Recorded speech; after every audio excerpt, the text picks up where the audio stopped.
This video is intended for the young family with children, the young professional who's studying for their license in order to start their new career in the insurance industry, for companies training on finances, for training agents on why and who needs what product, and lastly, for anyone who heard they may need life insurance for any other reason.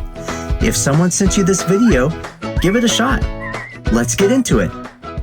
Okay, now, before we get into the meat and potatoes, let's make sure we understand some basic vocabulary and the answer to a common question that is important during studying and the buying process.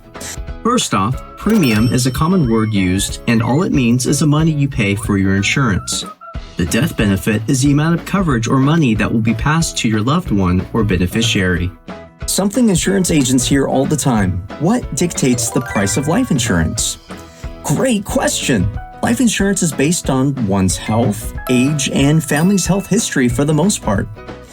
If you're relatively healthy, you should be able to qualify for some type of life insurance. Now, we know how the price is dictated. Let's talk about who needs to protect their loved ones with life insurance. When you and your spouse fell in love, when you brought home your first child, when you adopted, when you opened the doors of your business, you are also receiving a need for life insurance. Basically, someone who is dependent on financially needs life insurance. If you're that young professional getting your license, listen up. These are your people you need to talk to. Do you want to properly plan for events that are guaranteed in life? Good old death and taxes? What if you didn't make it home from work tomorrow? How much would your person or people need? All right, let's do a quick exercise. Grab a piece of paper or the Note app on your phone. Do me a favor and write the word dime vertically. This illustrates a quick and easy way to see how much one spouse or loved one needs in the event something tragic happens. Let's use Joe and Diane's household as an example.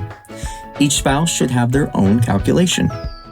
Joe and Diane have been married for 5 years and have 2 children. Let's walk through their situation to better understand the concept. We will use Diane to start. Diane is a nurse who works long hours and loves her 2 young children more than anything. All right, the D in the equation stands for debt, not including your mortgage, credit cards, car loans, etc. Diane and Joe have $100,000 in credit card debt. $100,000 goes next to the D. The I stands for income.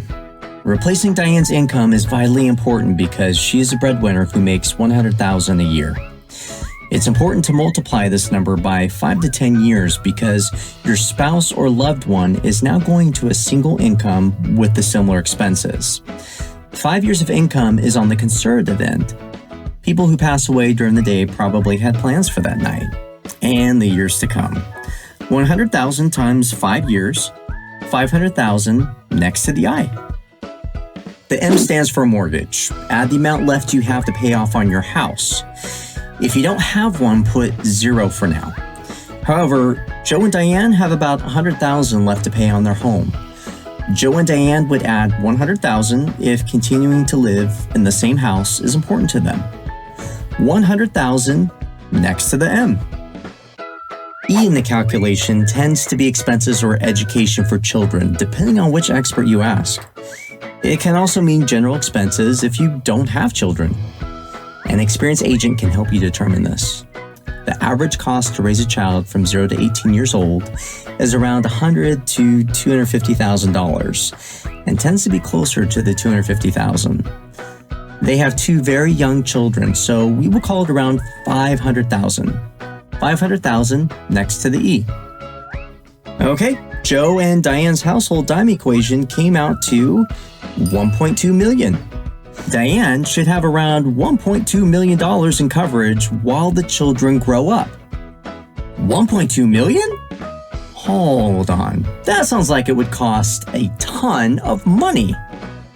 An experienced agent should be able to get close to that $1.2 million while remaining within your budget. The goal is to get as close to that number without breaking the bank. If you can't afford it, then you won't keep it. Some life insurance is better than 0. Now, we have a pretty good idea on how much coverage Diane needs. Let's get into what kind she may need.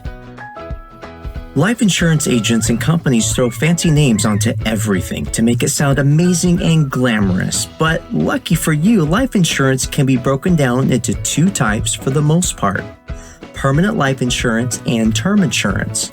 Let's get into term first. It's great when a word helps describe something that you're trying to help people understand. The United States president has a term that lasts 4 years long. Term just stands for a certain period of time or number of years. Term insurance tends to typically last for 10, 20, or 30 years. Term life insurance covers you for a certain number of years for a certain dollar amount during those years. Another example, let's say 20-year-old Billy bought a 10-year term policy covering him for $100,000. Simple breakdown. If Billy dies before he's 31, then his loved ones will receive the $100,000. If Billy lives longer than 31 or 10 years, in most cases, the policy will expire because it did its job and covered him during those 10 years. Let's do a different example. 40-year-old Jamie gets a 20-year term policy for $500,000. So if she dies before she's 61, then her family or loved ones will get $500,000 tax-free money. What happens if she lives to 61? Poof! The policy did its job, covering Jamie for 20 years, and because Jamie saw her 61st birthday, the policy disappears. To sum it up, you either pass away within the amount of allotted years and your family gets tax-free money, or the policy goes poof because you outlive the policy. No one gets anything when you outlive your number of years. Some term policies can be converted to a permanent policy, but most expire at the end of term.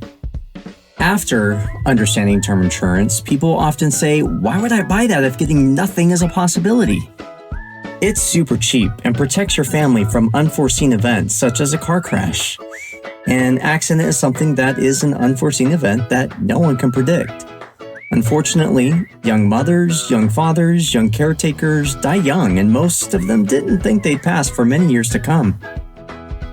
Permanent life insurance. It has all the fanciest names in the world, including universal, indexed, variable, whole life, etc. Companies also throw crazy words in front of all the different types of permanent insurance to make theirs sound different.